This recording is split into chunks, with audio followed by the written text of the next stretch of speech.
My objective for today is to get some thinking going from the coaches, to perhaps challenge some of their thought processes, maybe challenge conventional wisdom of how we train and how we play, and hopefully create some interest around the subjects that I'm doing.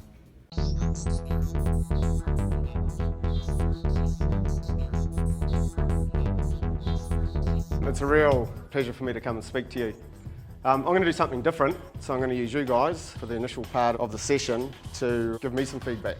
In the morning session I'm doing try scoring trends. I'm going to get the coaches to be like my team. They're going to come up with what the characteristics are of scoring tries. So we're going to try and put together a bit of a trends analysis and then discuss what that does in terms of your training, your game plan and the way you operate. What we're talking about is basing our attack on your defence.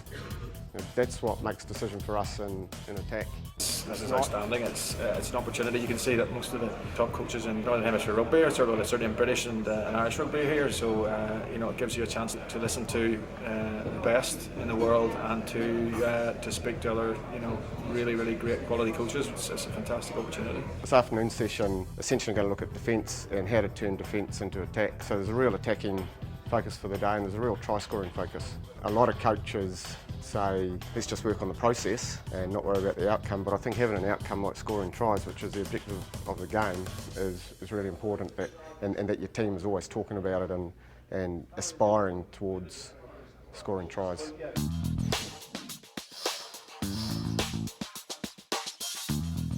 Hi coaches, I'm Warren Gatland. I'm going to be looking at contact area today.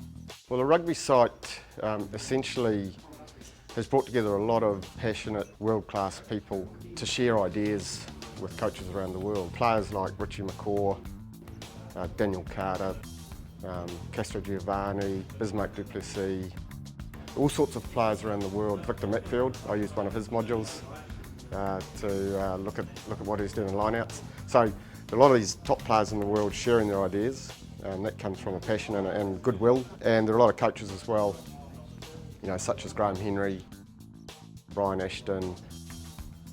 Joseph Schmidt's got a module out on the fundamentals of back attack.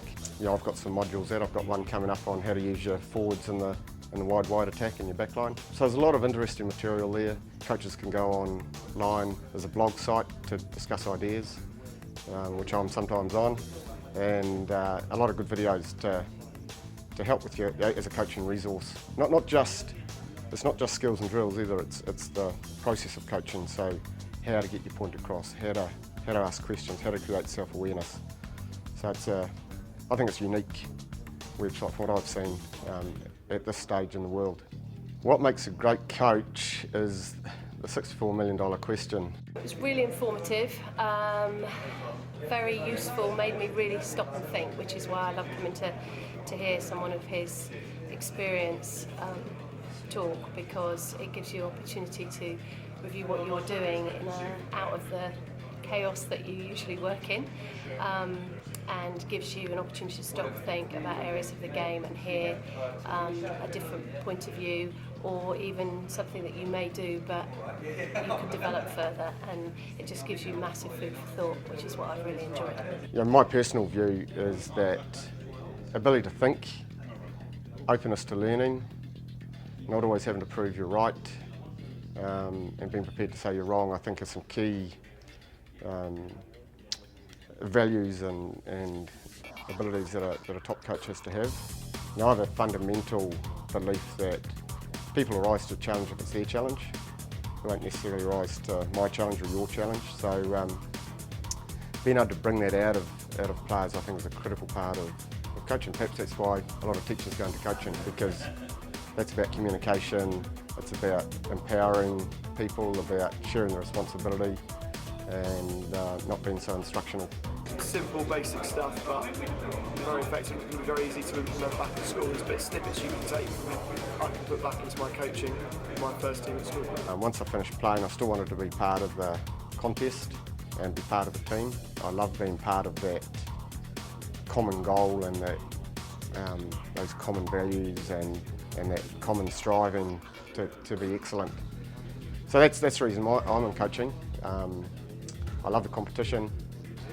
but I love the team too. I love being amongst those guys, and I've been fortunate enough to have teams, such as Crusaders, Northampton Saints, Chiefs, and the All Blacks, who have all proven to be highly committed. And when you're with a group of players who are really working hard to be excellent every day, I find that really satisfying.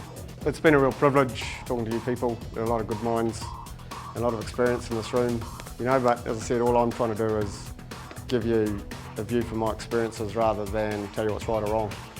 So spit out the lumps and fire some of those little bullets, and hopefully you've got something out of it.